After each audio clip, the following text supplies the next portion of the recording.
Bem-vindo ao Contos da Meia-Noite. Aqui é a Fran. A partir de agora, o medo não pede licença. Apague as luzes, coloque os fones, feche os olhos e não olhe para trás. A história já começou. Antes de começar nosso relato, deixe aqui nos comentários de onde você está nos ouvindo. Meu filho sempre brincou sozinho. Isso nunca me pareceu estranho no começo.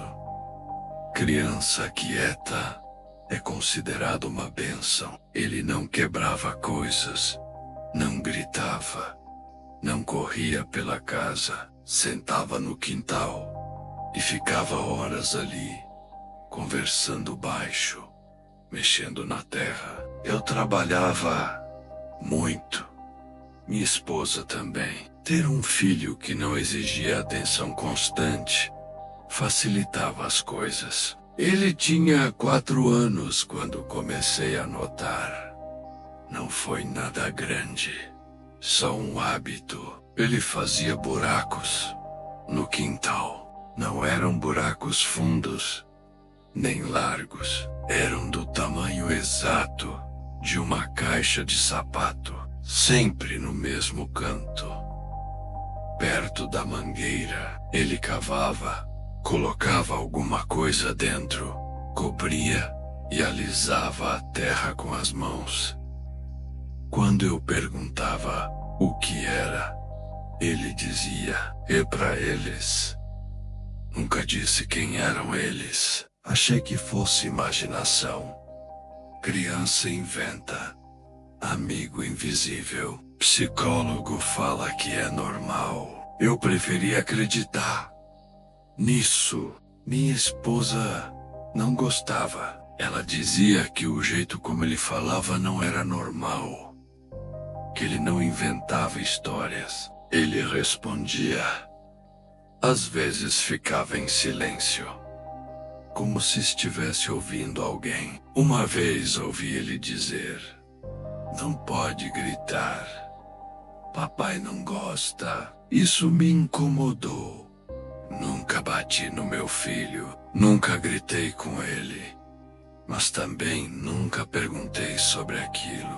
Com o tempo, os buracos aumentaram, sempre no mesmo canto, sempre cobertos, com cuidado. O quintal começou a afundar levemente naquela área. Eu pensei em mexer na terra, nivelar, mas minha esposa pediu para não mexer. Disse que aquilo estava deixando ela nervosa. Ela começou a beber mais. Dizia que tinha pesadelos. Sonhava com um quintal aberto, cheio de coisas pequenas empilhadas.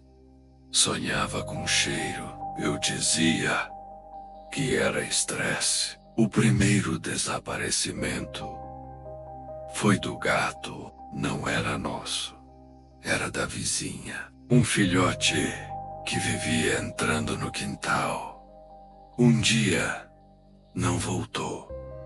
A vizinha perguntou. Dissemos que não vimos. Naquela noite, vi meu filho limpando as mãos na torneira do quintal. As unhas estavam cheias de terra. Perguntei o que ele tinha feito. Eles estavam com fome. Meu filho nunca mentia. Nunca precisou aprender a mentir. Ele falava aquilo como quem fala o óbvio. Minha esposa começou a entrar em pânico. Queria levar ele ao médico, um padre, qualquer coisa. Eu disse que ela estava exagerando. Depois sumiram mais animais. Um cachorro pequeno da rua de trás, galinhas, um coelho de alguém. Sempre coisas que ninguém procurava muito. Meu filho continuava cavando. Ele não brincava com brinquedos, não desenhava, não assistia desenho animado. O quintal era o brinquedo dele. À noite, ele dormia tranquilo. Quem não dormia éramos nós. Minha esposa começou a dizer que ouvia barulhos vindos da terra, arranhões, estalos. Eu nunca ouvi nada, mas o cheiro começou a aparecer. Cheiro de coisa velha, de coisa úmida. Eu pensei em chamar alguém, pensei em cavar sozinho, enquanto meu filho dormia. Mas havia algo que me fazia adiar. Era mais fácil fingir que nada estava acontecendo. Um dia, minha esposa tentou impedir meu filho de ir ao quintal. Ela gritou com ele pela primeira vez. Ele não chorou, só olhou para ela e disse: "Eles não gostam quando você fala alto." Naquela noite, minha esposa foi embora. Disse que precisava pensar. Disse que não conseguia mais olhar para o quintal, que sentia que algo estava crescendo ali. Ela nunca voltou. Disse que precisava de tempo.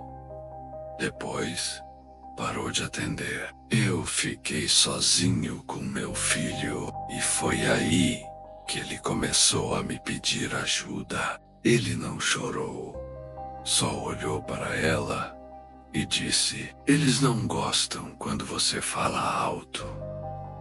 Naquela noite, minha esposa foi embora. Disse que precisava pensar. Disse que não conseguia mais olhar para o quintal, que sentia que algo estava crescendo ali. Ela nunca voltou.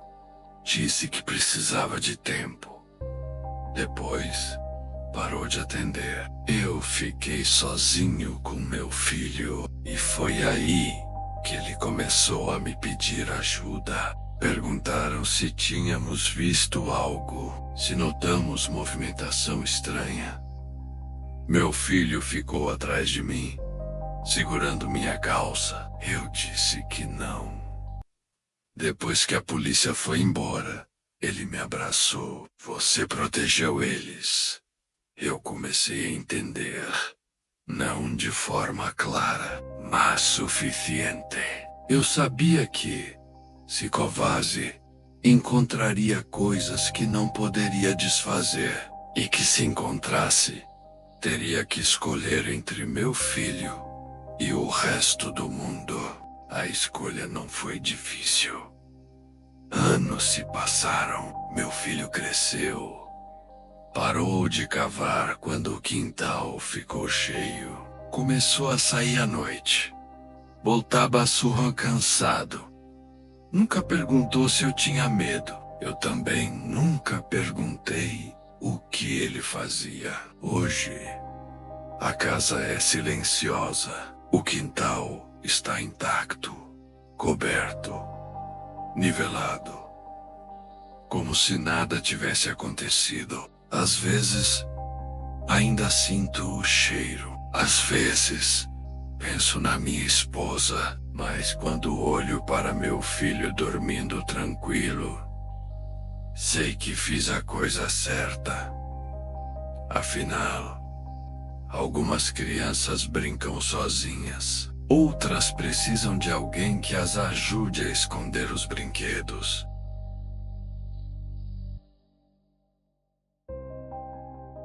Sempre dividi o quarto com meu irmão mais novo, até 2 semanas atrás. Quando minha avó morreu, o quarto dela ficou vazio. Depois de alguns dias, meus pais decidiram que eu ficaria ali. Pela primeira vez, eu teria um espaço só meu. Pode soar egoísta, mas, junto do luto, veio um alívio silencioso. Privacidade. Tirei quase tudo do quarto. As roupas, os móveis menores, fotografias, caixas antigas. Tudo foi para o porão. Não queria lembranças espalhadas pelas paredes. Só deixei a televisão. Era velha, pesada, daquelas sem controle remoto.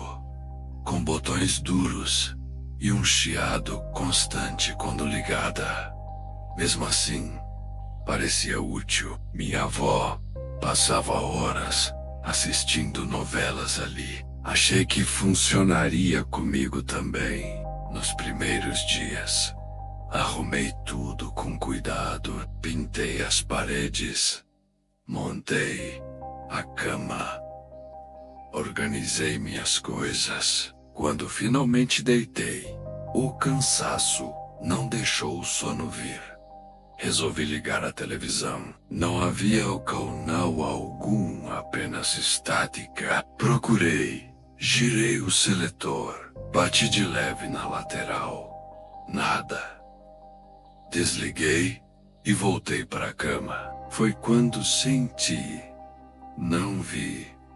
Senti que havia algo errado, uma impressão incômoda, como se o quarto estivesse atento a mim. Ignorei. Dormi pouco depois. Na manhã seguinte, verifiquei os cabos, a antena. Tudo parecia normal. A televisão continuava muda desse para lá. Naquele dia, meus pais viajaram. Disseram que precisavam de uns dias fora para esfriar a cabeça. Fiquei responsável pelo meu irmão, Júnior. Ele sentia falta da avó mais do que qualquer um.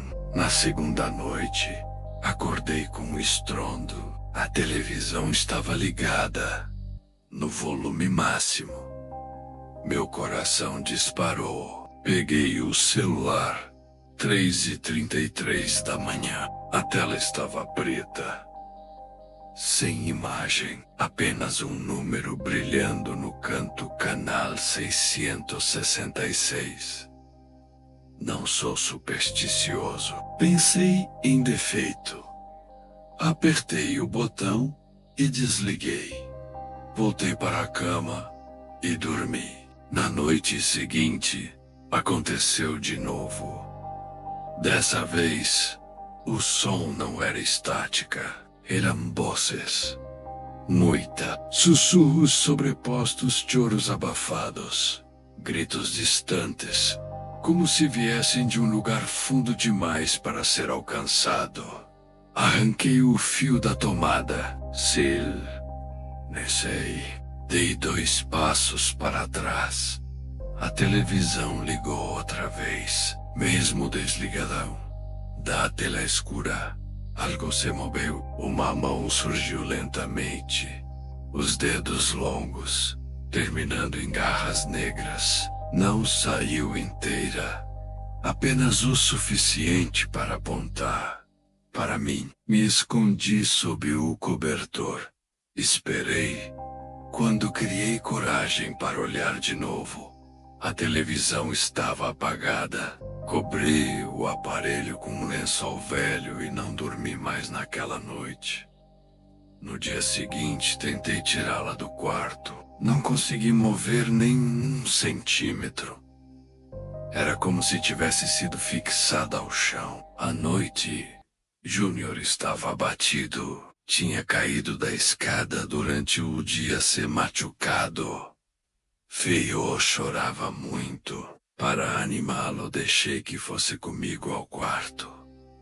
Mostrei meus quadrinhos. Ele se jogou na cama, folheando tudo com empolgação. Fui à cozinha preparar o jantar. Enquanto cozinhava, ouvia ele comentar animado sobre os heróis. Até que a voz mudou. Eu estou ouvindo a vovó na televisão. O frio percorreu meu corpo. Corey, antes de chegar ao quarto, ouvi o grito dele interrompido no meio.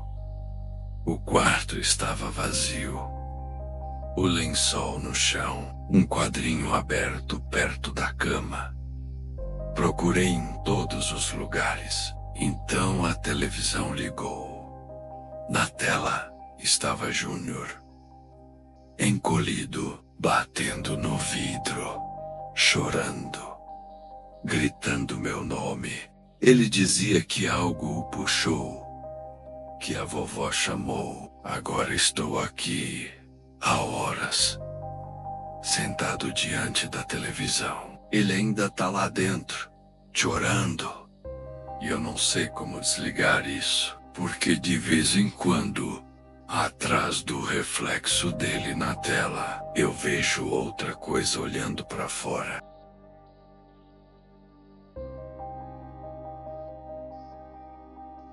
Eu estava sozinha no metrô.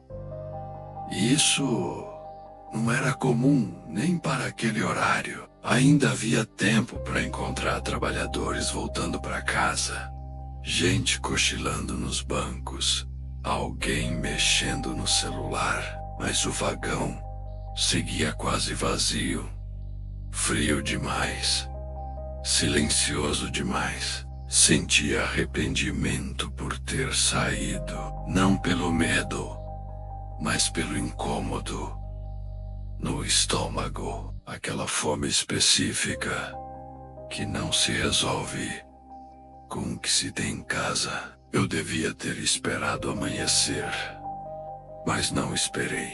Na estação seguinte, entraram 3 pessoas. Um casal que se afastou para o outro extremo do vagão e um homem sozinho. Ele não olhava para ninguém, ficou parado perto da porta, imóvel, como se estivesse apenas aguardando algo que já conhecia. O rosto me incomodou, não por ser estranho, mas por parecer reconhecível demais. Lembrei das notícias da semana. Um homem procurado, ataques recentes, alertas repetidos, evitar andar sozinha, evitar estranhos, fechar portas. Quando o trem desacelerou na minha estação, levantei rápido. Ele também. Desci, atravessei o corredor, virei a esquina da rua. Os passos continuaram atrás de mim. No mesmo ritmo, peguei um táxi. No primeiro sinal de farol, pedi para rodar, sem destino por alguns minutos. Olhei pelo vidro traseiro, até me convencer de que estava sozinha. Quando pedi para parar em frente ao meu prédio, minhas mãos ainda tremiam de leve, mas tremiam. O porteiro dormia. A porta antiga rangeu. Ele murmurou um boa noite cansado. Não respondi. Subi pelas escadas. Nunca usei elevador. Na metade do caminho, ouvi passos descendo, pesados, sem pressa. Levantei o olhar e reconheci o homem do metrô. Não disse nada. Ele também não. As mãos dele tremiam. Algo rígido deformava o tecido do casaco. Havia uma mancha escura na camisa, ainda fresca. Quando passamos um pelo outro, o ombro dele encostou no meu. A mancha se transferiu para minha blusa. Sangue ainda quente. Ele continuou descendo. Eu subi correndo, tranquei a porta e só respirei quando ouvi o silêncio voltar. Na manhã seguinte, a polícia bateu à minha porta. Um homicídio na madrugada. Um homem havia matado a ex-esposa. Crime passional. Respondi o que perguntaram. Nada além. Quando fecharam a porta, preparei café com calma. Demorei a noite inteira para encontrar alguém que não fosse notado. Demorei mais do que o esperado. No fim, consegui. O homem do metrô estava sujo de sangue. Eu estava com fome. Talvez amanhã eu saia de novo. Fígado sempre cai melhor antes de dormir.